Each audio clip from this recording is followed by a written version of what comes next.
May mga panalangin na po ba tayong matagalan nating hinihintay na hanggang ngayon wala pang sagot ang ating Panginoon?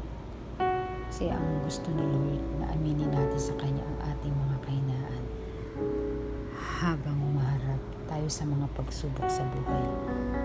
He wants us to be honest and vulnerable about our weaknesses. He's not expecting us to be perfect, na para bang hindi tayo nakakaramdam ng pagod, sakit, panghihina at hirap sa ating mga pinagdadaanan, challenges sa buhay. God is our strength. Sa oras na inacknowledge natin ang ating mga kahinaan, doon umaapaw ang grace at mercy na nagmumula kay Lord para palakasin tayo. Sa tuwing nananalangin tayo sa Kanya about our problems and needs, doon nagsisimulang kumikilos si God to give us solution to our problems and perform miracle despite impossible situation. Pero God is longing for us to call upon Him for strength, for healing, and for salvation. We don't need pretend that we are strong. When we're falling apart, God knows us because He created us.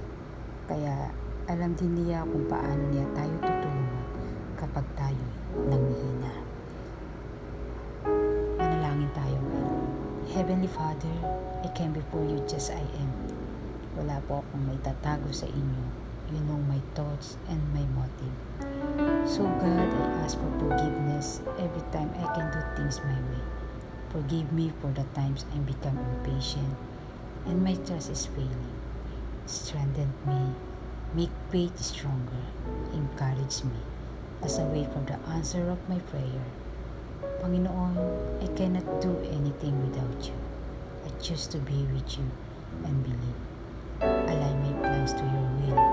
Nagtitiwala po ako sa inyo and I declare nothing impossible with you. Lord, I admit that I need guidance and strength from you.